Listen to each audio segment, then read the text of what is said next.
इस कार्यक्रम के पुण्यार्जक परिवार हैं श्री आदिनाथ महिला मंडल सेक्टर 4 गुड़गांव, सौभाग्यवती संध्या जयप्रकाश काला, श्रीमती मैना देवी चंपालाल काला, प्रतीक जयप्रकाश काला, सोलापुर महाराष्ट्र। स्वर्गीय श्री वज्जू भाई कीकानी, श्री प्रवीण भाई देसाई, श्री परिमल भाई खनधार, अहमदाबाद। श्रीमती सविता जैन धर्मपत्नी स्वर्गीय श्री गजेंद्र जैन, तरुण जैन, रुचिका जैन, आसपी जैन, अरुष जैन, रेले USA। दिनेश जैन, कमलेश जैन, पीयूष जैन, पिंकी जैन, रक्षित जैन, शामली उत्तर प्रदेश। श्रीमती कोकिला जयकुमार गांधी, जयकुमार नेमचंद गांधी, बाबूलाल जी, जयंती लाल जी, मांगीलाल जी, विजय, कमलेश, गिरीश, शत्रु, दिलीप, दीपक, योगेश एवं समस्त गांधी परिवार, पार्ले पॉइंट, सूरत। डॉक्टर तेज कुमार सोगानी जी की पुण्य स्मृति में धर्मपत्नी डॉक्टर अचला सोगानी, सुपुत्री महिमा सोगानी, श्रीमती मोनिका जैन धर्मपत्नी सुपार्श्व जैन, श्रीमती प्रियंका जैन धर्मपत्नी अमित जैन, बड़े भ्राता श्री माणक चंद एवं सोगानी परिवार, 8 अंबिका कॉलोनी, सांगानेर, जयपुर। दिवंगत श्री मोहनलाल जी पाटनी कलकत्ता की पावन स्मृति में सौभाग्यमल राजकुमारी, सुनील संगीता, साहिल प्रज्ञा एवं उत्सव कलकत्ता, टीकम सुशीला, नवनीत अनामिका, विकास श्वेता एवं सिद्धांत बेंगलोर, बाबूलाल शकुंतला कलकत्ता, अरविंद रेणु एवं Yashvardhan Bangalore. Shri Parasnath re rolling mills limited, Durgapur 1, Vardhaman, Paschim Bangal, Amita Jain, wife of Anil Kumar Jain, Sangeeta Jain, wife of Vipin Kumar Jain.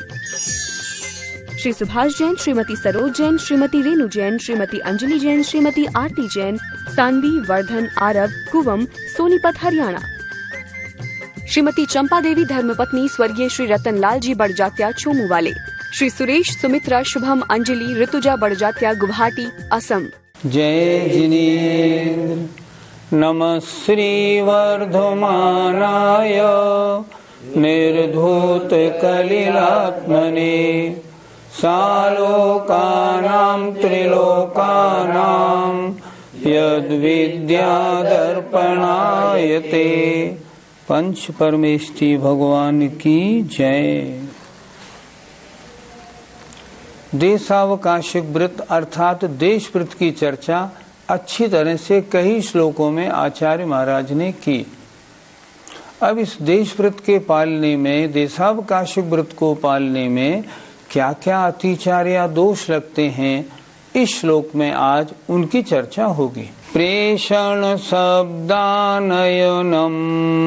प्रेषण शब्दानयनम, रूपाभिव्यक्ति पुद्गल क्षेपौ, रूपाभिव्यक्ति पुद्गल क्षेपौ, रूपाभिव्यक्ति पुद्गल क्षेपौ, रूपाभिव्यक्ति पुद्गल क्षेपौ, देशावकाशिकस्य,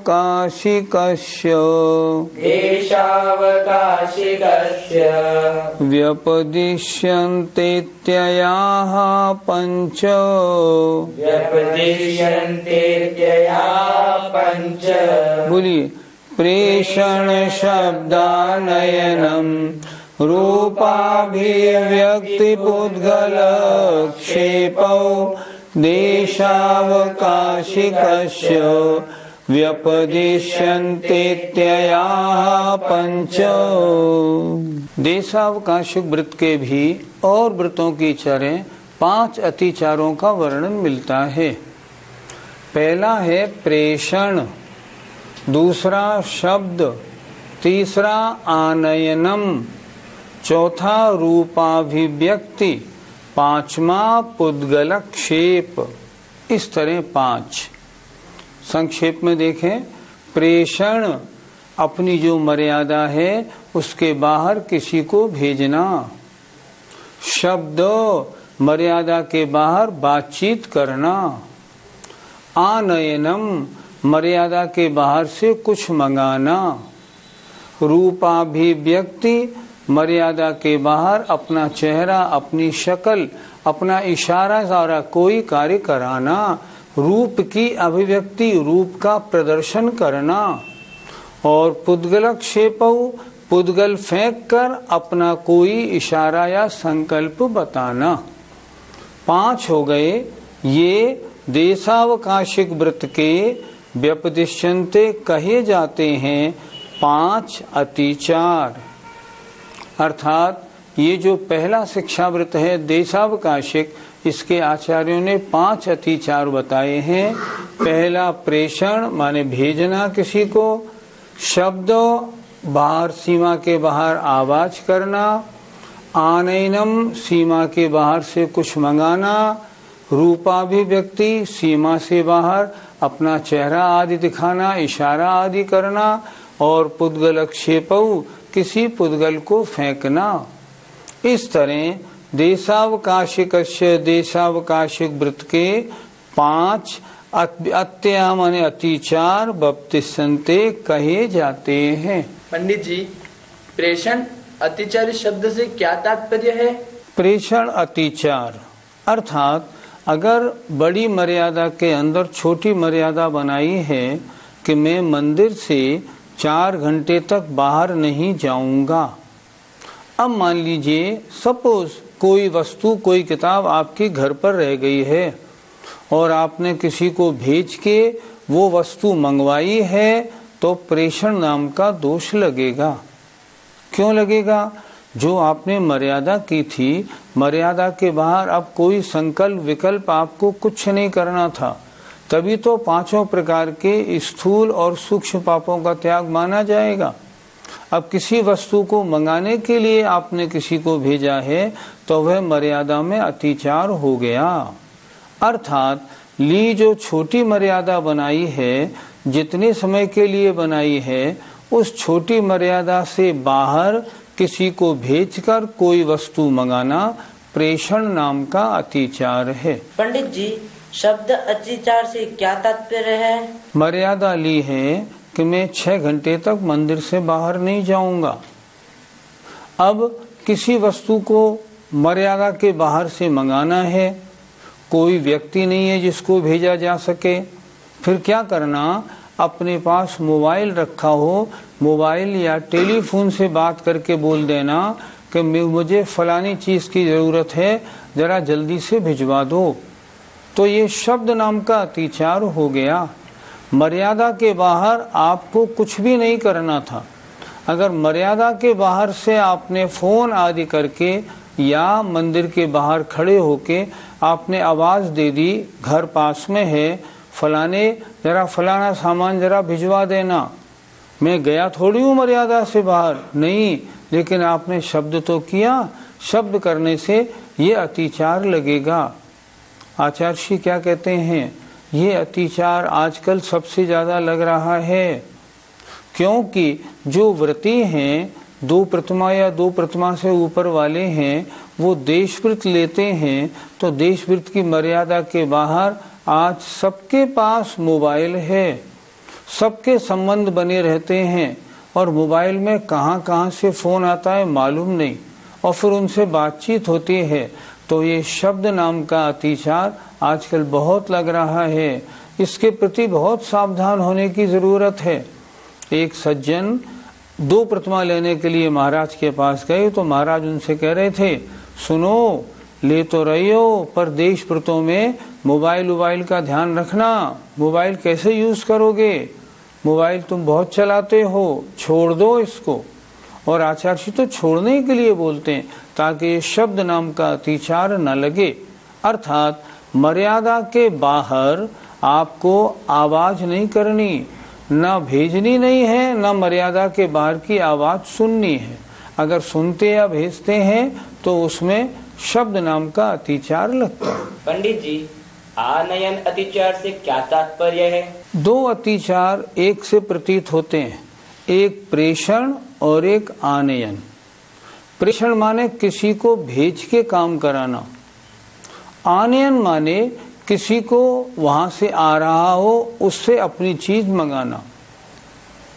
प्रेषण माने तुम जाओ ये काम कर देना, भेजना, और आनयन माने मर्यादा के बाहर से कोई आ रहा हो तो उससे चीज मंगाना। ये 2 अतिचार है। आनयन कहते हैं मंगाना, अर्थात जितने समय के लिए जो छोटी मर्यादा बनाई है उसके बाहर से अगर कोई भी वस्तु मंगाई जाती है तो आनयन नाम का दोष लगता है। इसमें दोष क्या है? आपने सीमा के बाहर अपना संबंध क्यों बनाया? संबंध बनाने से फिर देशावकाशिक व्रत की पवित्रता तो खंडित हो गई ना, इसलिए। पंडित जी, रूपाभिव्यक्ति अतिचार से हमें क्या समझना चाहिए? सीमा से बाहर कोई काम कराना हो तो अपना चेहरा दिखाना, शरीर दिखाना, ताकि देख के कोई आ जाए और आने के बाद आपका काम कर दे, या इशारा कर देना, तो इशारा करने से सीमा के बाहर वो काम हो जाए। तो शरीर दिखाना या इशारा करना ये रूपाभिव्यक्ति नामक अतिचार में आता है। सीमा के बाहर फिर सूक्ष्म और स्थूल पापों का त्याग कहाँ बना, इसलिए इसको दोषों में गिना गया है। पंडित जी, पुद्गलक्षेप शब्द अतिचार से क्या माना जाए? आपको कुछ काम कराना है और कोई व्यक्ति है नहीं, कोई समाचार मैसेज मान लो लेना देना भेजना कुछ करना है। अब कोई व्यक्ति आए तो कैसे आए? आप ऊपर खड़े हो गए, आपने जोर से पत्थर फेंका, पत्थर फेंकते ही उस व्यक्ति ने ऊपर देखा, क्या बात है, जरा इधर आ जाओ। तो इस तरह पुद्गल क्षेप, सीमा के बाहर पुद्गल आदि फेंककर अपने किसी कार्य के बारे में सूचना देना या कोई कार्य कराना, ये पुद्गलक्षेप नाम का अतिचार है। ये भी जो व्रती होते हैं वो नहीं करते। दरअसल व्रती कैसा होता है, बड़ी निष्पर वृत्ति वाला और बड़ा संतोषी होता है। उसे किसी काम की भड़बड़, उसे किसी काम के करने में नहीं करने में कोई इंटरेस्ट नहीं है। उसने तो नियम लिया है अपने आत्म कल्याण के लिए, सोच समझ के नियम लेता है।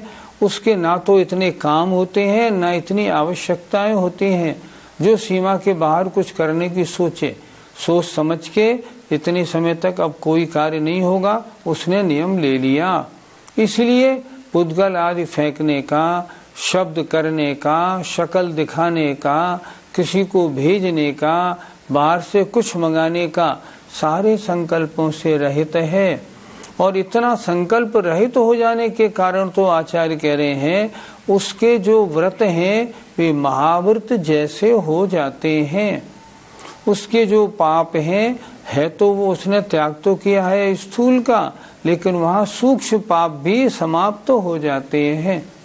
पंडित जी, यदि कोई वस्तु सीमा के बाहर से आई हुई हो तो वो क्या उसका उपयोग करेगा या नहीं? देखो, गलत नहीं चलो। दिग्व्रत में आने जाने की बड़ी मर्यादा बनाई थी। इसका संबंध आने जाने से है, वस्तु के उपभोग से नहीं। अब आप सोचिए, ये किताब मैं पढ़ रहा हूँ, ये किताब कहाँ की छपी हुई है? ये इंदौर की छपी है। अब मैं इसे पढ़ूंगा कि नहीं? ये कपड़ा यहाँ रखा हुआ है, ये कपड़ा कहाँ से आया है मुझे मालूम है क्या?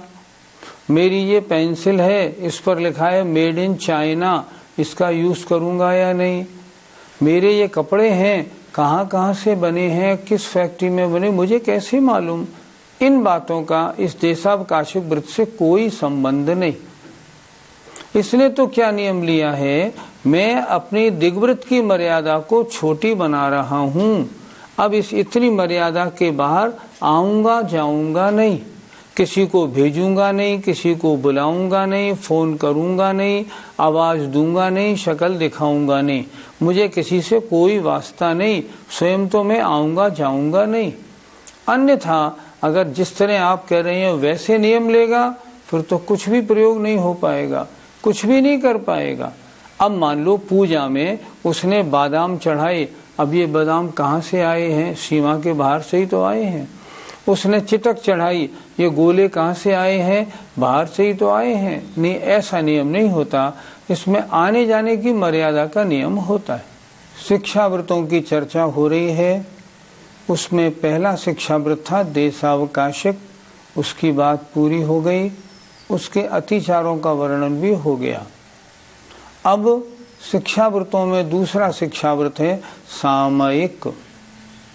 सामयिक शिक्षा व्रत का क्या स्वरूप है, इसको सामयिक शिक्षा व्रत क्यों कहते हैं, ये आचार्य अगले श्लोक में बोल रहे हैं। आसमय मुक्ति मुक्तम असमय मुक्ति मुक्तम् पंचाघानामशेष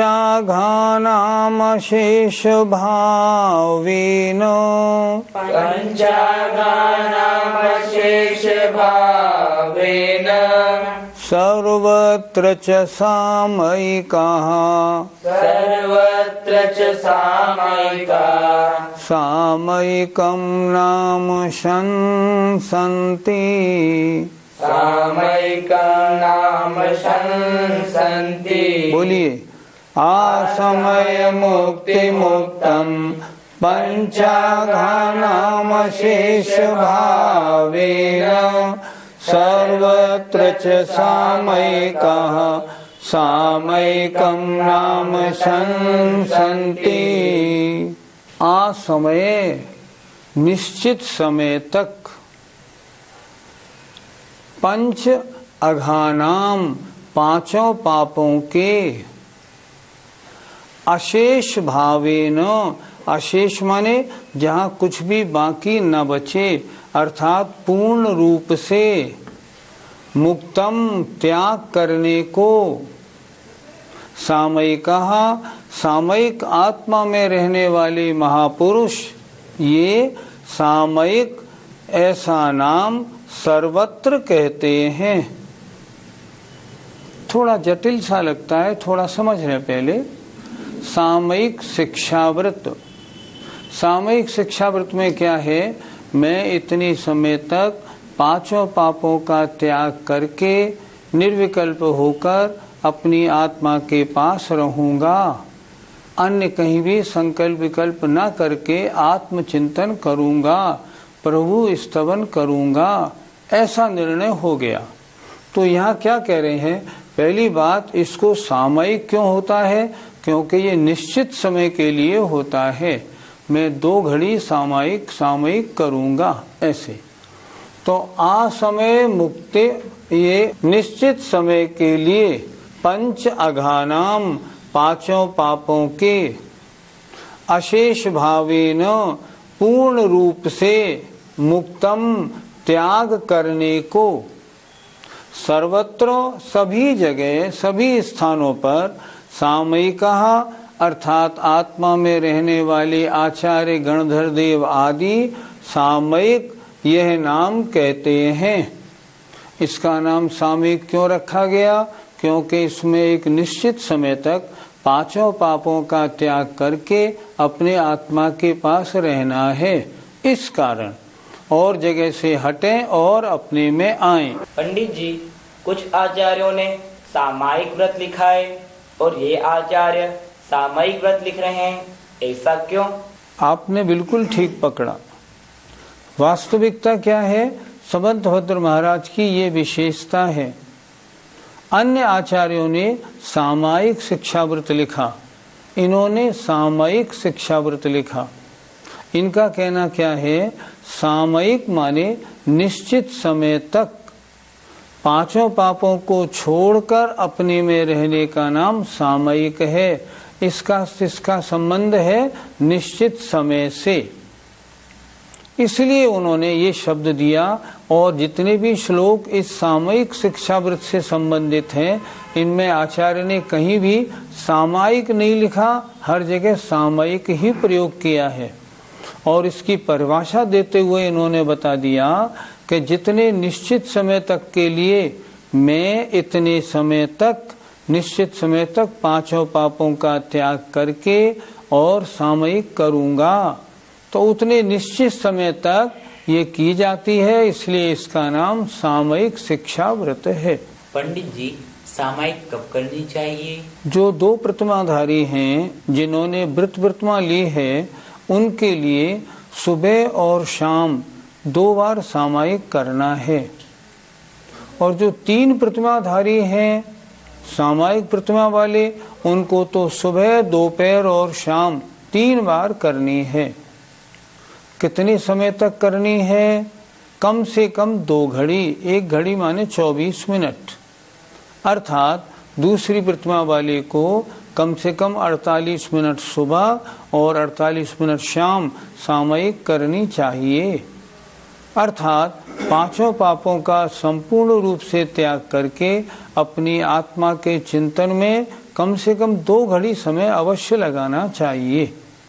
और अगर तीसरी प्रतिमा में सामायिक प्रतिमा हो गई है तो सुबह, दोपहर और शाम 3 बार करना आवश्यक होता है। पंडित जी, सामायिक इन्हीं समयों में क्यों की जाती है? शास्त्रों के अनुसार जिस समय हमारे यहाँ सूर्यास्त होता है उस समय विदेह क्षेत्र में सूर्य उदय होता है, और जब विदेह क्षेत्र में सूर्यास्त होता है तो हमारे यहाँ सूर्य उदय होता है। समवशरण में तीर्थंकर सीमंदर आदि भगवान हैं, उनकी दिव्य ध्वनि कैसे खिरती है? प्रातः सूर्य उदय के समय आगे पीछे, सूर्यास्त के समय और मध्य के काल में, और ऊपर रात्रि के मध्य में। अर्थात प्रातः काल सूर्योदय से 2 घड़ी पहले से 2 घड़ी बाद तक, अगर 6 घड़ी माने तो 3 घड़ी पहले से 3 घड़ी बाद तक प्रातः, इसी तरह दोपहर 3 घड़ी पहले से 3 घड़ी बाद तक, ऐसे ही शाम और रात्रि। अब जिन समयों में भगवान की दिव्य ध्वनि वहाँ खिरती है उस समय उनकी दिव्य ध्वनि के परमाणु सारे लोक में बिखरते हैं, विस्तृत होते हैं, फैल जाते हैं। फैलते हैं तो उससे क्या होता है? एक वातावरण में पवित्रता आती है। सामायिक कब करे? जब समय की पवित्रता हो। इस समय की पवित्रता क्यों बताई? सुबह, दोपहर, शाम, क्योंकि इस समय सीमंदरादि तीर्थंकर भगवानों की दिव्य ध्वनि विदेह क्षेत्र में खिल रही है। उनकी दिव्य ध्वनि के परमाणु सारे लोक में, चारे लोक में आ रहे जा रहे हैं, तो उस तरह से सारे वातावरण की बहुत विशुद्धि बन रही है। इसलिए यही समय बताया गया है। और ये समय वास्तव में देखा जाए तो इस समय सामायिक करें तो आनंद भी खूब आता है। मैं तो ये देखता हूँ अगर इस समयों से आगे पीछे हो जाए तो फिर मन नहीं लगता, और इन समयों में मन लगता भी खूब है। आचार्यों ने शास्त्रों में जो कुछ भी लिखा है ना, वो वास्तव में सर्वज्ञ देव ने जैसा बताया वैसा ही लिखा है। सामायिक का ये काल सर्वज्ञ देव ने तय किया है, इसलिए क्योंकि ये सबसे विशुद्ध समय है। अतः इन समयों का ध्यान रखना चाहिए। हमने देखा आचार्य के पास अगर सामायिक के काल में कोई मुख्यमंत्री भी आ जाए तो आचार्य उसको समय नहीं देते। वो कहते हैं ये तो हमारे सामायिक का काल है, इसके उपरांत या इससे पहले चर्चा करेंगे। सामायिक के काल में वो बात नहीं करते। क्यों नहीं करते? विशुद्धि का काल निकल जाएगा, फिर बाद में जो काल आएगा उस काल में ऐसी विशुद्धि नहीं बनेगी। हम अपने आवश्यकों को गड़बड़ क्यों करें? ये हमारा सामायिक का, वंदना का, स्तवन करने का काल है। परिणामों की विशुद्धि सहित करेंगे, साक्ष्य पुण्य का बंध होगा और निर्जरा होगी। इसलिए जो समय निश्चित किए गए हैं उन समयों में सामायिक करना बहुत मन लगने में कारण भी बनता है और भावों की विशुद्धि भी बनती है। जय जिनेंद्र।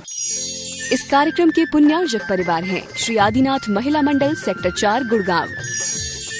सौभाग्यवती संध्या जयप्रकाश काला, श्रीमती मैना देवी चंपालाल काला, प्रतीक जयप्रकाश काला, सोलापुर, महाराष्ट्र। स्वर्गीय श्री वज्जू भाई कीकानी, श्री प्रवीण भाई देसाई, श्री परिमल भाई खनधार, अहमदाबाद। श्रीमती सविता जैन धर्मपत्नी स्वर्गीय श्री गजेंद्र जैन, तरुण जैन, रुचिका जैन, आसवी जैन, अरुष जैन, रेले, यूएसए। दिनेश जैन, कमलेश जैन, पीयूष जैन, पिंकी जैन, रक्षित जैन, शामली, उत्तर प्रदेश। श्रीमती कोकिला जयकुमार गांधी, जयकुमार नेमचंद गांधी, बाबूलाल जी, जयंती लाल जी, मांगीलाल जी, विजय, कमलेश, गिरीश, शत्रु, दिलीप, दीपक, योगेश एवं समस्त गांधी परिवार, पार्ले पॉइंट, सूरत। डॉक्टर तेज कुमार सोगानी जी की पुण्य स्मृति में धर्मपत्नी डॉक्टर अचला सोगानी, सुपुत्री महिमा सोगानी, श्रीमती मोनिका जैन धर्मपत्नी सुपार्श्व जैन, श्रीमती प्रियंका जैन धर्मपत्नी अमित जैन, बड़े भ्राता श्री माणक चंद एवं सोगानी परिवार, 8 अंबिका कॉलोनी, सांगानेर, जयपुर। दिवंगत श्री मोहनलाल जी पाटनी कलकत्ता की पावन स्मृति में सौभाग्यमल राजकुमारी, सुनील संगीता, साहिल प्रज्ञा एवं उत्सव कलकत्ता, टीकम सुशीला, नवनीत अनामिका, विकास श्वेता एवं सिद्धांत बेंगलोर, बाबूलाल शकुंतला कलकत्ता, अरविंद रेणु एवं Yashvardhan Bangalore. Shri Parasnath re rolling mills limited, Durgapur 1, Vardhaman, Paschim Bangal. Amita Jain, wife of Anil Kumar Jain. Sangeeta Jain, wife of Vipin Kumar Jain. Shri Subhash Jain, Shrimati Saroj Jain, Shrimati Renu Jain, Shrimati Anjali Jain, Shrimati Aarti Jain, Sanvi, Vardhan, Aarav, Kuvam, Sonipat, Haryana. Shrimati Champa Devi, धर्मपत्नी स्वर्गीय श्री रतन लाल जी बड़जात्या, छोमू वाले। श्री सुरेश, सुमित्रा, शुभम, अंजलि, ऋतुजा बड़जात्या, गुवाहाटी, असम।